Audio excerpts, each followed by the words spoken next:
കഴിഞ്ഞ ലോക്സഭാ തെരഞ്ഞെടുപ്പിൽ കേരളത്തിൽ കോൺഗ്രസ് വലിയ വിജയമാണ് സ്വന്തമാക്കിയത്. പക്ഷെ പല മണ്ഡലങ്ങളിലും തങ്ങളുടെ സംഘടനയിൽ വീക്കാണെന്ന് അവർ കണ്ടെത്തിയിട്ടുണ്ട്. കാരണം ഈ തെരഞ്ഞെടുപ്പിന് ശേഷം അവരോട് വിലയിരുത്തൽ ഉണ്ടായിട്ടുണ്ട്. പല നേതാക്കളും സജീവമല്ലായിരുന്നു. അതിനാൽ തന്നെ അവർക്കെതിരെ നടപടി ഉണ്ടാകണമെന്ന രീതിയിലുള്ള വിമർശനങ്ങൾ ഉണ്ടായിട്ടുണ്ട്. പക്ഷേ പിന്നീട് ഇപ്പോൾ 3 ഉപതെരഞ്ഞെടുപ്പ് ഉണ്ടായിരുന്നല്ലോ. ആ സമയത്തെല്ലാം ഇത്തരം പ്രശ്നങ്ങൾ മാറ്റി നിർത്തിയിരുന്നു. ഇപ്പോൾ ഒരു തെരഞ്ഞെടുപ്പ് കഴിഞ്ഞിട്ടുണ്ട്. ഇനി പുനഃസംഘടനയിലേക്കാണോ കോൺഗ്രസ് കടക്കുന്നത്? തീർച്ചയായും കോൺഗ്രസ് ഇനിയൊരു പുനഃസംഘടനയിലേക്കാണ് കടക്കുന്നത്. അവരുടെ ഒരു ലക്ഷ്യം പുനഃസംഘടനയിലൂടെ ഈ പാർട്ടിയെ ശക്തിപ്പെടുത്തി വരുന്ന നിയമസഭാ തെരഞ്ഞെടുപ്പിൽ അധികാരത്തിലേറുക, കേരളത്തിൽ അധികാരത്തിലേറുക എന്നൊരു ലക്ഷ്യത്തിലേക്കാണ് പാർട്ടി മുമ്പോട്ട് വന്നിട്ടുള്ളത്. ഇപ്പോൾ നമ്മൾ ദേശീയ തലത്തിലെടുത്താലും സംസ്ഥാന തലത്തിലെടുത്താലും സംഘടനാപരമായി കോൺഗ്രസ്സിന് ഉണ്ടാകുന്ന ദൗർബല്യങ്ങളാണ് തിരഞ്ഞെടുപ്പിൽ തിരിച്ചടിയാകുന്നതെന്ന് നേതാക്കൾ പലതവണ പറഞ്ഞു കഴിഞ്ഞു. ഉദയ്പൂർ ചിന്തൻ ശിബിരത്തിലടക്കം ഇത് വലിയ ചർച്ചയാകുകയും ചെയ്തിട്ടുണ്ട്. അപ്പോൾ നിലവിൽ വയനാട്ടിലൊരു ചിന്തൻ ശിബിരം, കേരളത്തിലെ സംഘടനാ സംവിധാനം മെച്ചപ്പെടുത്താൻ ഒരു ചിന്തൻ ശിബിരം നടത്തിയിരുന്നു. നിരവധി തീരുമാനങ്ങൾ അതിനകത്ത് എടുത്തിട്ടുണ്ട്. പക്ഷേ ഇതൊന്നും ഇതുവരെ അടിത്തട്ടിൽ നടപ്പായിട്ടില്ല എന്ന് പറയുന്ന ഒരു വലിയ വിമർശനമുണ്ട്. കേരളത്തിൽ ലോക്സഭാ തെരഞ്ഞെടുപ്പ് കാലത്ത് കോൺഗ്രസ് എല്ലാ മണ്ഡലങ്ങളിലും മികച്ച പ്രകടനം കാഴ്ചവെക്കും എന്ന് തന്നെയായിരുന്നു അവരുടെ അവലോകനമുണ്ടായിരുന്നത്. എന്നാൽ 2 മണ്ഡലങ്ങൾ അതെ 2020 20 സീറ്റും അവർ പിടിക്കും. BJPയുടെ അല്ലെങ്കിൽ മോഡിയുടെ വ്യക്തിപ്രഭാവമൊന്നും കേരളത്തിൽ ഏശില്ല. കോൺഗ്രസിൻ്റെ ആശയങ്ങൾ അധിഷ്ഠിതമായിട്ടുള്ള കോൺഗ്രസ് മുന്നോട്ട് വയ്ക്കുന്ന രാഷ്ട്രീയം കേരളം ചർച്ച ചെയ്യും. ഭരണവിരുദ്ധ വികാരത്തിൽ 20 മണ്ഡലങ്ങളും ജയിച്ചു കയറും എന്നുള്ള ഒരു കണക്കുകൂട്ടലിലാണ് കോൺഗ്രസ് തിരഞ്ഞെടുപ്പ് രംഗത്തേക്ക് ഇറങ്ങിയത്. സ്ഥാനാർത്ഥി നിർണയമൊക്കെ കൃത്യമായി നടന്നു. അവസാനം വടകരയിൽ മത്സരിച്ചിരുന്ന KM മുരളീധരനെ തൃശ്ശൂരിൽ മത്സരിപ്പിക്കുന്ന ഒരു വമ്പൻ നീക്കം നടത്തി. പാലക്കാട് MLA ആയ ഷാഫിയെ വടകരയിൽ മത്സരിപ്പിച്ചു. അപ്പോൾ തന്ത്രപരമായ കുറേ തീരുമാനങ്ങളും ഒക്കെ എടുത്തുകൊണ്ടാണ് അവർ തിരഞ്ഞെടുപ്പ് പ്രചാരണ രംഗത്തേക്ക് ഇറങ്ങിയത്. എന്നാൽ തൃശ്ശൂരിലുണ്ടായ വലിയൊരു പരാജയം, പാർട്ടിക്കുള്ളിൽ വലിയ വിമർശനങ്ങളും തുടർന്ന് പ്രശ്നങ്ങളും DCC ഓഫീസിൽ ഒരു കയ്യാങ്കളി ഒക്കെ കേരളം കണ്ടതാണ്. അപ്പോൾ ഈ മണ്ഡലത്തിലുണ്ടായ അപ്പോൾ തൃശ്ശൂർ മണ്ഡലത്തിലുണ്ടായ ഒരു തിരിച്ചടി തൊട്ടടുത്ത മണ്ഡലമായ ആലത്തൂരിൽ K രാധാകൃഷ്ണൻ രമ്യ ഹരിദാസിനേക്കാൾ വലിയ ഭൂരിപക്ഷത്തിൽ അവിടെ ജയിക്കുന്നു. മന്ത്രിയായിരുന്ന രാധാകൃഷ്ണനെ CPM മന്ത്രിസ്ഥാനം അതായത് മന്ത്രിയായിരുന്നപ്പോൾ തന്നെ പിന്നെ പാർലമെൻറ്റിൽ മത്സരിക്കാൻ നിയോഗിക്കുകയും അതുവഴി ആ സീറ്റ് പിടിക്കുകയും ചെയ്യുക എന്നൊരു തന്ത്രമാണ് CPM അവിടെ അനുവർത്തിച്ചത്. എന്തായിരുന്നാലും ഈ 2 സ്ഥലത്തും വലിയ വിജയം പിന്നെ CPM ഒരു സ്ഥലത്ത് CPMഉം ഒരു സ്ഥലത്ത് BJPയും വിജയിക്കുന്ന ഒരവസ്ഥയിലേക്ക് കാര്യങ്ങൾ എത്തിച്ചേർന്നു. അപ്പോൾ ഇത് കേരള രാഷ്ട്രീയത്തിൽ, അതായത് BJP പാർലമെൻറ്റ് മണ്ഡലത്തിൽ, അതായത് കേരളത്തിൽ നിന്ന് സുരേഷ് ഗോപിയെ പോലെ ഉള്ള ഒരാൾക്ക് പാർലമെൻറ്റ് മണ്ഡലത്തിൽ BJP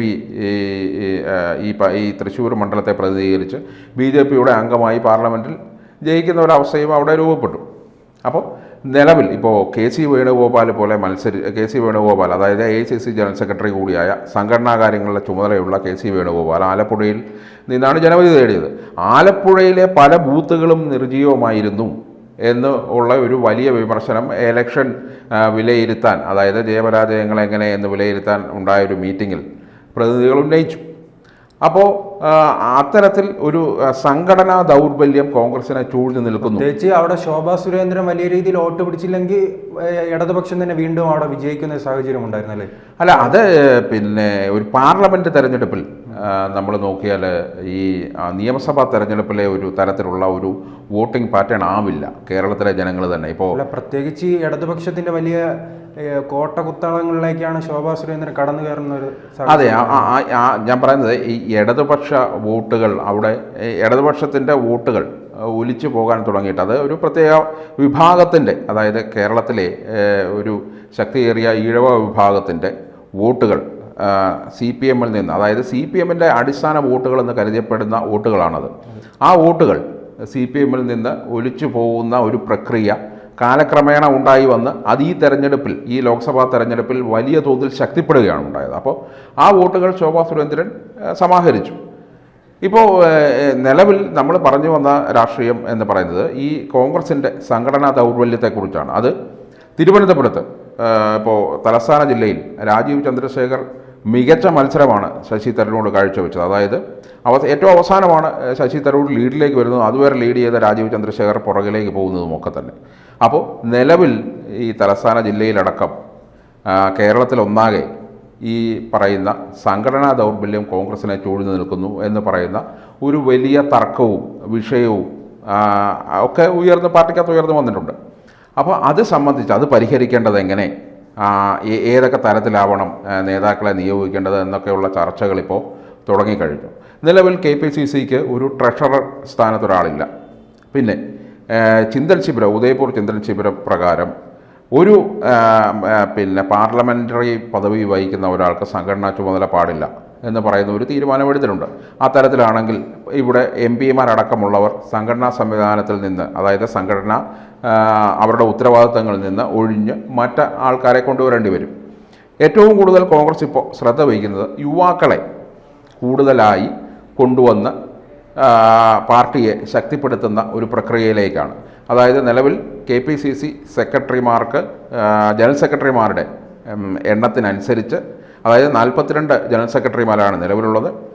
ആ ഒരു ജനറൽ സെക്രട്ടറിക്ക് 2 സെക്രട്ടറി എന്ന നിലയിലുള്ള ഒരു പുനഃസംഘടനയാവും ഇപ്പോൾ ഉണ്ടാകാൻ പോകുന്നത് എന്നും പറയപ്പെടുന്നുണ്ട്. യുവാക്കളുടെ കാര്യം പറഞ്ഞപ്പോൾ ഇപ്പോൾ BJPയിലും അതോടൊപ്പം തന്നെ CPM-നെ അപേക്ഷിച്ച് നോക്കുമ്പോൾ വലിയ രീതിയിലുള്ള യുവനിര കോൺഗ്രസിൽ ഇപ്പോൾ സജീവമാണല്ലോ. തീർച്ചയായും അത് ഞാൻ പറയുന്നത് ഒരു സെക്കൻഡ് ലൈൻ ലീഡർഷിപ്പിന് കോൺഗ്രസ്സിന് ഒരു പ്രശ്നവുമില്ല. അതായത് ഞാൻ പറയുന്നത് KPCC സച്ച് എ ബോഡി, അതായത് KPCCയുടെ സംഘടനാ കാര്യങ്ങൾ നിർവഹിക്കാൻ ഇപ്പോൾ ജനറൽ സെക്രട്ടറിമാരായും അല്ലെങ്കിൽ സെക്രട്ടറിമാരായും വരുന്നത് കുറച്ചുകൂടെ ഒരു 40കളിലുള്ള അല്ലെങ്കിൽ 40 തൊട്ട് 50കളിൽ വരെ നിൽക്കുന്ന ഒരു യുവനിര, അത്തരത്തിലുള്ള സംസ്ഥാനത്ത് കഴിവുള്ള ഒരു നേതൃത്വത്തെ ഇതിലേക്ക് ഏകോപിപ്പിച്ച് അവരുടെ നേതൃത്വത്തിൽ ഈ വരുന്ന നിയമസഭാ തെരഞ്ഞെടുപ്പിന് തന്ത്രങ്ങൾ മെനഞ്ഞ് പ്രവർത്തനം ശക്തമാക്കി ഈ കാര്യങ്ങൾ, അതായത് അധികാരമടക്കമുള്ള കാര്യങ്ങളിലേക്ക് കടക്കാനുള്ള ഒരു പ്രക്രിയയാണ് കോൺഗ്രസ് ഇപ്പോൾ ലക്ഷ്യമിടുന്നത്. ഇതിൽ കോൺഗ്രസിനെ സംബന്ധിച്ചിട്ട് കാലാകാലങ്ങളായി കോൺഗ്രസ് രാഷ്ട്രീയം ശ്രദ്ധിച്ചാൽ അറിയാം, സാമുദായിക സമവാക്യങ്ങൾ കൃത്യമായി പാലിക്കുന്ന ഒരു പാർട്ടിയാണ് കോൺഗ്രസ്. അപ്പോൾ ആ തരത്തിൽ കൂടി കോൺഗ്രസിൻ്റെ ഒരു സംഘടനാ സംവിധാനത്തിലേക്ക് ആ തരത്തിൽ കൂടിയുള്ള ഒരു ആലോചന കൃത്യമായി നടക്കും. പിന്നെ കാലാകാലങ്ങളായി ഇപ്പോൾ ഉമ്മൻചാണ്ടിയുടെയും രമേശിൻ്റെയും കാലം വരെ കോൺഗ്രസിൽ സജീവമായ 2 ഗ്രൂപ്പുകൾ പ്രവർത്തിച്ചിരുന്നു. A ഗ്രൂപ്പ്, I ഗ്രൂപ്പ് എന്ന് പറയുന്ന 2 ഗ്രൂപ്പുകൾ പ്രവർത്തിച്ചിരുന്നു. നിലവിൽ അത്തരമൊരു ഗ്രൂപ്പ് സംവിധാനത്തിൽ നിന്ന് കൃത്യമായി കോൺഗ്രസ് വിട്ടുമാറുന്ന ലെവലിലേക്ക് വന്നിട്ടുണ്ട്. എന്നിരുന്നാൽ തന്നെയും നേതാക്കളുടെ അടിസ്ഥാനത്തിൽ ഒരു ചേരി അതിനകത്ത് രൂപപ്പെട്ടു വന്നിട്ടുണ്ട്. പക്ഷേ അതൊരു ഗ്രൂപ്പെന്ന് ഒരിക്കലും നമുക്ക് പറയാനാവില്ല. ഇപ്പോൾ കേരളത്തിൽ നിന്ന് ആണ് AICC general secretary KC Venugopal പ്രതിനിധീകരിക്കുന്നത്. അപ്പോൾ KC വേണുഗോപാൽ പക്ഷം എന്ന് പറയുന്ന ഒരു വിഭാഗം നേതാക്കൾ ഇവിടെ ഉണ്ട്. ഇപ്പോൾ പ്രതിപക്ഷ നേതാവ് VD സതീശനൊപ്പം കുറച്ച് നേതാക്കളുണ്ട്. അപ്പോൾ അത്തരത്തിൽ അല്ലാതെ ഒരു ഗ്രൂപ്പിൻ്റെ ഒരു ചട്ടക്കൂടിൽ ഒതുങ്ങി നിന്നുള്ള ഒരു നേതൃനിരയല്ല നിലവിലുള്ളത്. അപ്പോൾ എല്ലാവരോടും ആലോചിച്ചാവും കോൺഗ്രസിൽ ഈ പുനഃസംഘടന നടക്കാൻ പോകുന്നത്. രണ്ടാമത് ഈ തദ്ദേശ തെരഞ്ഞെടുപ്പ് വരികയാണ്. അപ്പോൾ തദ്ദേശ തെരഞ്ഞെടുപ്പ് എന്ന് പറയുന്നത് ഈ പറയുന്ന നിയമസഭാ തെരഞ്ഞെടുപ്പിൻ്റെ ഒരു ലിറ്റ്മസ് ടെസ്റ്റാണ്. ആര് ഭരിക്കണം കേരളം എന്ന് പറയുന്ന ഒരു ലിറ്റ്മസ് ടെസ്റ്റാണ് തദ്ദേശ തെരഞ്ഞെടുപ്പ്. അപ്പോൾ അത് പിടിക്കുക, ഏതാണ്ട് 60% തദ്ദേശ സ്ഥാപനങ്ങൾ പിടിക്കുക എന്ന് പറയുന്നത് കോൺഗ്രസിൻ്റെ പ്രഖ്യാപിത ലക്ഷ്യത്തിലൊന്നാണ്. ആ തരത്തിലുള്ള ഒരു തീരുമാനം KPCC യോഗങ്ങളിൽ ഈ കാര്യങ്ങളിൽ തീരുമാനമെടുത്തിട്ടുണ്ട്. അതായത് 60% മണ്ഡലങ്ങൾ, 60% തദ്ദേശ സ്ഥാപനങ്ങൾ പിടിക്കുക വഴി സംസ്ഥാനത്ത് വലിയൊരു രാഷ്ട്രീയ മാറ്റത്തിന് വഴിതെളിക്കാനും അതിൽ കൂടി നിയമസഭാ തെരഞ്ഞെടുപ്പിലേക്ക് എത്താനും ഭരണം പിടിക്കാനും ഒക്കെയുള്ള വലിയൊരു തന്ത്രമാണ് കോൺഗ്രസ് ഇതിലൂടെ രൂപപ്പെടുന്നത്. ഇതിനായിട്ട് കോൺഗ്രസ് ഈ നിലവിലെ LDF സർക്കാരിൻ്റെ ഭരണ എന്ന് പറഞ്ഞാൽ വീഴ്ചകളടക്കമുള്ളവ തുറന്നു കാട്ടിയുള്ള പ്രചരണത്തിനാവും കോൺഗ്രസ് മുൻതൂക്കം കൊടുക്കുന്നത്. അതോടൊപ്പം മറ്റൊരു കാര്യം, എല്ലാ കാലത്തും ഈ പുനഃസംഘടന ഉണ്ടാകുമ്പോൾ കോൺഗ്രസിൽ ഈ തർക്കങ്ങൾ രൂക്ഷമാകുമല്ലോ. അപ്പോൾ വീണ്ടും ഇപ്പോൾ നിലവിലെ സാഹചര്യത്തിൽ അങ്ങനെ ഉണ്ടാകേണ്ട ഒരു സാഹചര്യമുണ്ടോ? നിലവിലെ സാഹചര്യത്തിൽ തർക്കങ്ങളില്ല എന്ന് നമുക്ക് പറയാനാവില്ല. എന്നാൽ ഗ്രൂപ്പിൻ്റെ അടിസ്ഥാനത്തിൽ അതിതീവ്രമായ രൂക്ഷമായൊരു തർക്കം അത് വഴിയിലേക്ക് നീളാനും അല്ലെങ്കിൽ ഒരു പൊതു സ്ഥലത്തേക്ക് അത് നീളാനും പൊതുവിൽ അങ്ങനെ ഒരു പ്രശ്നം ഉണ്ടാകാനുള്ള സാധ്യത വിരളമാണ്. കാരണം ഈ നിലവിൽ തീവ്രമായ ഗ്രൂപ്പുകളില്ല എന്നതുകൊണ്ട് തന്നെ ഈ പുനഃസംഘടന കൊണ്ട് കോൺഗ്രസ് എടുക്കുന്ന തീരുമാനങ്ങളിൽ അവർക്ക് കൃത്യമായി ആ ലക്ഷ്യം കാണാനായാൽ അവർ ഭരണത്തിൻ്റെ തൊട്ടടുത്തെത്തി എന്ന് തന്നെ നമുക്ക് പറയേണ്ടി വരും. കൂടുതൽ വാർത്തകളും വിശേഷങ്ങളും നിങ്ങളിലേക്ക് എത്താൻ ABC മലയാളം സബ്സ്ക്രൈബ് ചെയ്യുക, ബെൽ ബട്ടണും അമർത്തുക.